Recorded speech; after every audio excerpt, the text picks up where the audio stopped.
as the title says, today it is my November wrap-up and December TBR, because it's just after midnight and it's officially December. You will also see my hashtag AYearAthon TBR. I have a lot of books to talk about, so let's get to this. So during last month's hashtag AYearAthon, I will link my wrap-up and haul down below. I managed to read Beastly by Alex Flynn. Wasn't too thrilled with this, wasn't really hating on this. It's okay, it's like a 3 out of 5 star. And I read Cirque du Freak, which is volume 1 of the manga by Darren Shan and Takahiro Arai. That was like a 4 out of 5 stars. I read Vampire's Assistant, volume 2. Again, I think that was like a 5 out of 5 stars. I don't really know. 4.5 out of 5 stars. Let's go there. Then I read Cinder by Marissa Meyer. I will have a full review on this soon. Really liked it. Well, not really. The ending made it a 4 out of 5 stars instead of just a 3.5. Then I read Tunnels of Blood, volume 3 of the Cirque du Freak manga. That one was like a 5 out of 5 stars too. Then I read Vampire Mountain. This is volume 4, about a 4 out of 5 stars. Then I read volume 5, which is about a 4 out of 5 stars. Again, if you want to see more info about these books, watch my wrap-up. Then I read Scarlet by Marissa Meyer, 5 out of 5 stars. Really enjoyed this, my favorite so far of the series. I really liked it. Oh, can't get enough. Full review coming soon. That ended hashtag AYearAthon. Moving into the rest of the month, I read Batman Incorporated, volume 2 by Grant Morrison and Chris Burnham. This is Gotham's Most Wanted. Wow, this was good. This was good. This is like a 5 out of 5 stars. This was really good, really heartbreaking, a lot easier to follow than volume 1 or Batman Incorporated, the like wrapped up one. It doesn't really seem to mesh well with either volume 1 or the main volume because those were both modern Batman. This is New 52. I will link down below my modern versus New 52 to explain the differences between them, and you can tell this flowed much better. It was easier to follow. It wasn't so choppy. That seems to be a thing with the New 52. It's, as a whole, it all works together. And this is the sad volume where something important involving this person on the cover happens. I don't want to be spoilery, but man, if you're a Batman fan, you gotta read this. This was the transitional piece from modern to New 52. They were in the middle of Batman Incorporated, obviously, when they made that transition. And this helped the transition for the fans. Everything else kind of restarted, not Batman, because it was in the middle of a bazillion different storylines. And the New 52 added more storylines into it, closed off the old ones, and connected them. And this volume really is the big transitional piece, and it ties so many different things together. So good, so sad. Oh my gosh, my heart just I was getting a little bit down. Cress isn't so easy to get into, and I was having trouble, and it was depressing me. It's the holidays, and people with depression have difficulty, including myself, and I was just feeling down. So I read Weird Things Customers Say in Bookstores by Jen Campbell. This book is hilarious. Basically, Jen Campbell used to run a blog or a website, I'm not quite sure which, where she used to post things that people would say when they would shop at the bookstores that she worked at. They would just come in and say the stupidest things. And so she was posting them online, and finally she got a book out. And now there's another one called More Weird Things Customers Say in Bookstores. It is hilarious. It's hilarious. I don't plan on doing a full review. Instead, I'm going to link down below Little Book Owl Katarina, her review of this book and its sequel. She goes into more detail of what it's like. The best way to wrap it up is actually what Neil Gaiman says here right on the cover at the bottom. So funny, so sad. Read it and sigh. Pretty much. It's hilarious. It's frustrating because you're just like, people are this stupid? Really? Yes. Then I read Teen Titans Volume 3, Death of the Family by Scott Lobdell, Fabian Nicieza, and Brett Booth. Again, is another Death of the Family. I did a review for the entire arc, in particular the Joker wrap-up, I'll link that down in the doobly-doo. This was a 5 out of 5 stars. I loved it. I loved seeing the Teen Titans take on it and how this affected not just Tim or Red Robin, but his entire team as well as others involved. It interlinks with this whole arc across the Bat family, so you have to read all of them to get the full story. Again, I actually have not read all of them. I still need to read Red Hood and the Outlaws, and then I will be caught up.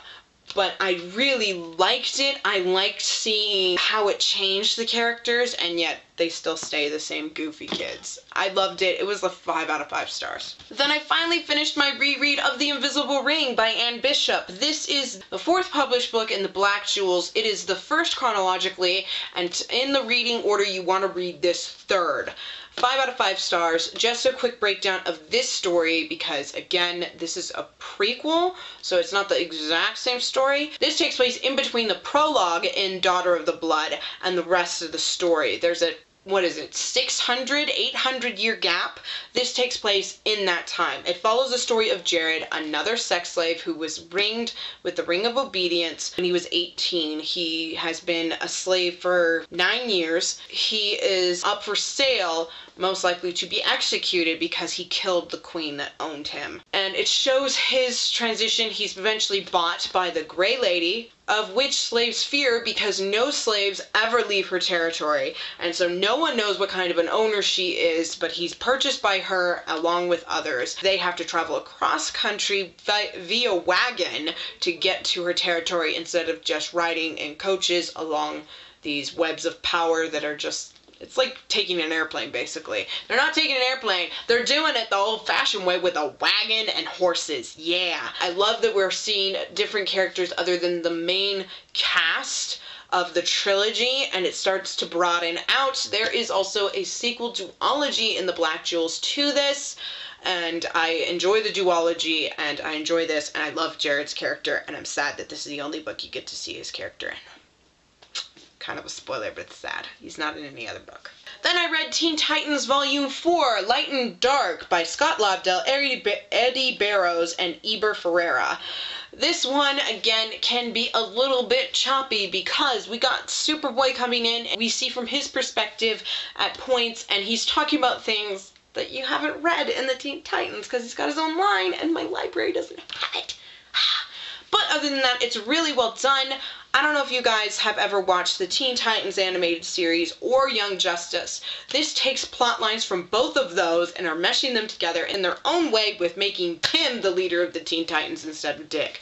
I'm actually really enjoying seeing older stories being rehashed in a completely different way where I kind of know what's going on and then it does something that I don't expect, and I love that. And I love seeing other characters that I fell in love with back in middle school or high school, but with new twists, and they're different, and yet seeing them again. I liked it. It was a 5 out of 5 stars for me. Then I read the last 7 chapters of Naruto by Masashi Kishimoto. This is this manga series. Apparently it's actually Naruto and Naruto Shippuden, but all the chapters, they don't restart with Shippuden. It's not like that's the new chapter 1, chapter 2. No, it's just continued. Naruto ended on its 700th chapter, and it was so well done. As a whole, I give the entire manga series, because I don't really separate it volume by volume, really, a 5 out of 5 stars, maybe a 4.75-ish. I don't know, I'm breaking it down kind of low. But I also give the final arc that I was reading a 5 out of 5 stars. It was well done. It was a little predictable, especially because I was reading the last arc, which is kind of spoilery, but it's Naruto versus Sasuke. And that wasn't all that unpredictable. It was pretty easy to predict that, mostly because it's a long manga series. It's been going on for 15 years. I'm sad. I've been reading this since I was 12, and I'm not going to continue to read it anymore. It's over. It's done. Now I have to get all 72 volumes. That was kind of nice to find out. There's only 72 volumes. Well, there's only 71 out now.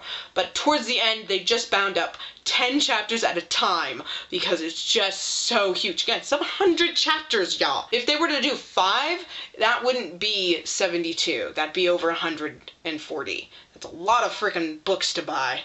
Hiya! 72 is huge too, but a lot smaller than 140. Thank you for getting bigger. Then it was the holidays. Again, I had to go to a wedding. That's why I didn't post any videos. I really didn't have any way on the planet to post anything, least of all edit anything.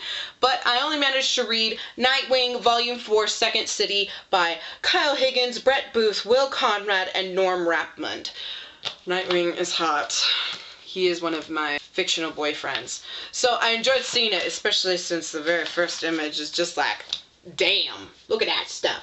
Damn, he is hot. I enjoyed reading this. I didn't really know where this volume was going to take us after the whole wrap-up of the Death of the Family arc, but it took me in a new direction. Nightwing is going after the guy that shot both of his parents and made him an orphan when he was like 8 or 9. It takes him to Chicago, and a lot is going down there. You can't just pick this up, especially with the New 52. They have volume numbers, and you can read them in order. But this one, I know you can read as a standalone, because I didn't remember anything from Nightwing, other than Death of the Family, and the referencing thing from volumes 1 and 2, which I read in February, so I don't remember anything. But I really did enjoy it. This was another 5 out of 5 stars, maybe a 4.5. Nah, it's a 5. It's well done. I enjoyed it. It was a fast read, and it was nice to read it in between all the drama of a wedding. The final thing that I read to completion was Make Up Your Life Guide by Michelle Phan. This is basically a book for her fans. It is answers to questions that needed more details than she could blurt out as a blurb in a video or write in the comments section or even really in an email. And so she went into detail about how to get a job and how to make up basics and what her life's been like and how to become, you know, the owner and CEO of your own business and stuff, and which she's learned on the fly basically.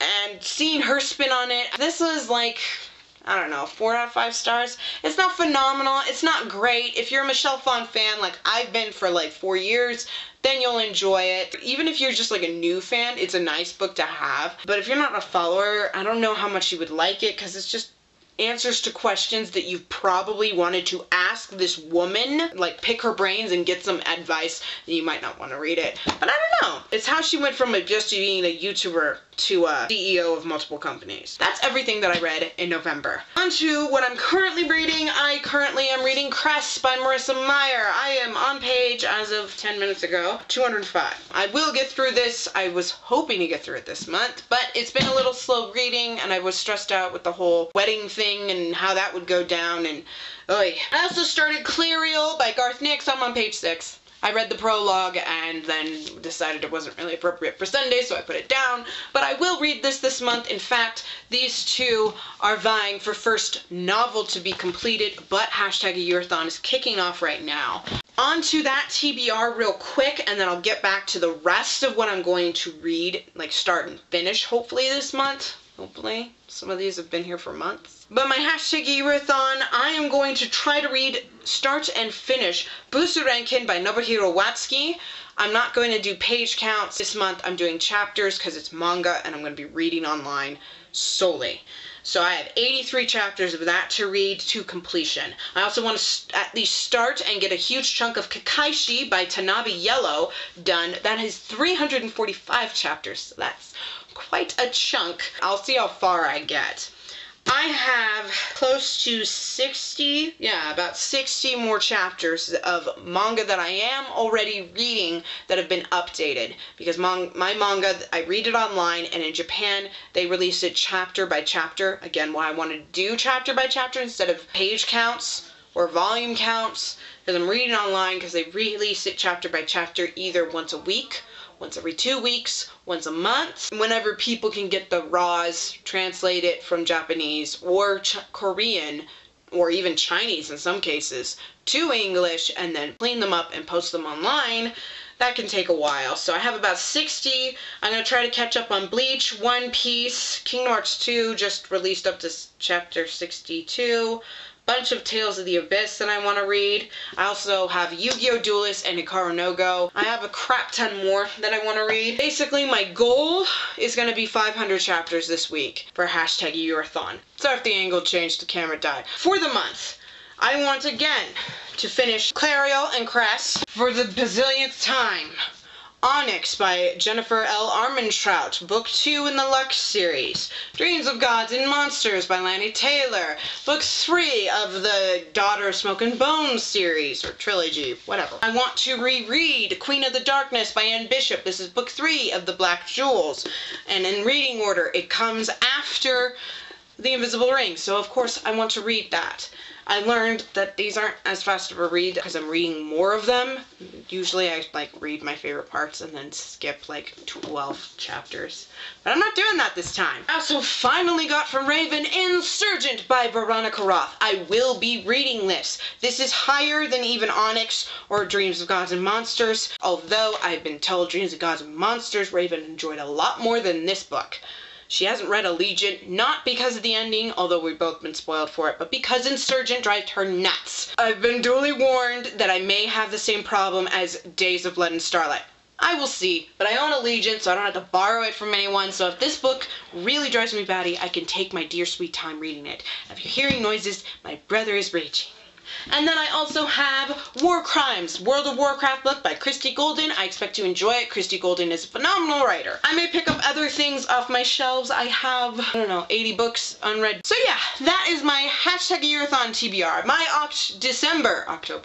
December TBR, and my November wrap-up. Thank you guys so much for watching. I know this is a long video, but most people do 3 separate videos for this, and I do 1. Please give this video a thumbs up if you enjoyed it. Subscribe to see more. I will have a #AYearAthon breakdown. I wrote all the different manga that have been updated, so I will be, in my wrap-up, I will be breaking down every single series that I read a single chapter of. Some of these really are just 1 chapter, like King of Hell and Doton Niwari. Good luck with your reading, and I will see you in the next video. Bye!